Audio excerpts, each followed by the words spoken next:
စုချရတဲ့ညီမလေးတွေပေါ့နော်ဆိုတော့ဒီဗီဒီယိုလေးနဲ့အပိနဲ့သိမ့်ပေးချင်ပါတယ်အချစ်ကြောင့်ငိုကြွေးနေရတယ်နာကျင်နေရတယ်ဘာဖြစ်လို့နာကျင်နေမှာလဲကိုယ့်ရဲ့တန်ဖိုးမှာမတိပါဘူးဆိုနေမှာကိုယ့်ရဲ့တန်ဖိုးမတိတဲ့သူတယောက်ကြောင့်မို့လို့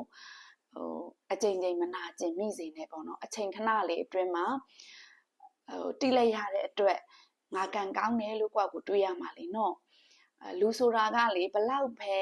ဒီလူတယောက်ပေါ်ကိုချစ်ပေးဘလောက်ပဲ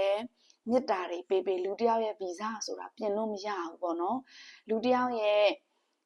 ပြင်လို့မရတဲ့ဗီဇကိုကျမကတော့အရင်ချစ်လို့ကျမရဲ့မေတ္တာနဲ့တော့ပြင်ပါမယ်ဆိုပြီးမှလူစမ်းကောင်းလုပ်ချင်တယ်ပေါ့နော်တစ်ချိန်မှာသူတို့ရဲ့ဗီဇပြတဲ့အချိန်ကျရင်ခံစားရမှာကိုပဲပေါ့နော်ဒါကြောင့်မို့လို့စောစီထွက်ခွာသွားတာပဲကျေးဇူးတင်ရမှာပြီးတော့ကိုယ့်ရဲ့တန်ဖိုးမတိတဲ့သူတွေအတွက်နဲ့လုံးဝမငိုကြွေးပါနဲ့မထိုက်တန်ပါဘူးเนาะမထိုက်တန်ပါဘူးကိုယ့်ရဲ့တန်ဖိုးတိတဲ့သူကိုယ့်ရဲ့ချစ်ချင်းနဲ့ထိုက်တန်တဲ့သူဟာသူ့လိုရောက်လာပါလိမ့်မယ်ရှာစရာလည်းမလိုမျောစရာလည်းမလိုเนาะသူ့လိုရောက်လာမှာပါ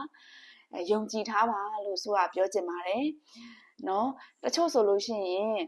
ဘယ်လိုပြောရမှာလဲဒီလူတယောက်ရဲ့အကြောင်းကိုအိမ်အောင်နေကြပြီးကလေးတွေမွေးပြီးမှတည်ရတဲ့မိန်းကလေးတွေလည်းအများကြီးရှိရနော်အိမ်အောင်နေကြပြီးကလေးတွေမွေးပြီးမှ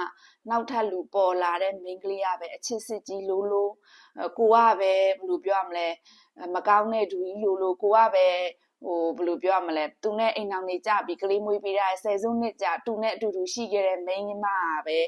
မကောင်းတဲ့သူကြီးလိုအဲ့လိုမျိုးအဖြစ်တွေကြုံရတဲ့မိန်းကလေးလည်းအများကြီးရှိတယ်ပေါ့နော်ဒါကြောင့်မို့လို့အချိန်တိုခဏလေးအတွင်းမှာဒီလူတယောက်အကြောင်းကိုတိလိုက်ရတယ်ဒီလူတယောက်ကကိုယ်ဖောက်ပြန်သွားတယ်ဆိုလို့ရှိရင်အမလေးကျေးဇူးတင်လိုက်တော့ညီမလေးတို့ရေဝမ်းတာလိုက်တော့ကိုယ့်ရဲ့တန်ဖိုးမတိတဲ့သူတွေအတွက်မငိုနဲ့ဝမ်းတာကိုယ့်ရဲ့တန်ဖိုးကိုတီးပြီးတော့ကိုယ့်ရဲ့ချစ်ချင်းနဲ့ထိုက်တန်တဲ့လူကကိုယ့်စီကိုစိုက်မြများရောက်လာလိမ့်မယ်နော်ဘာမှဝမ်းနေပါနဲ့နော်ကိုချစ်ရညီမလေးတွေကိုအလိုလေးပဲနှစ်သိမ့်ပေးခြင်းပါတယ်ကိုဘွားအတွက်အကောင်းဆုံးဖြစ်မဲ့အရာတွေကိုပဲစူးစမ်းပြီးတော့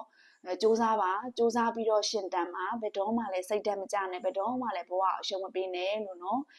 ဆိုတာအလိုလေးပဲအပိနှစ်သိမ့်ပေးခြင်းပါတယ်ဆိုချစ်ပေးနေတဲ့အားလုံးကိုကျေးဇူးများတင်ပါလို့ပြောရင်းနဲ့ဒီဗီဒီယိုလေးရတဲ့နောက်ဆက်လက်ရပါတယ်ရှင်အားလုံးပဲတက်တာပါ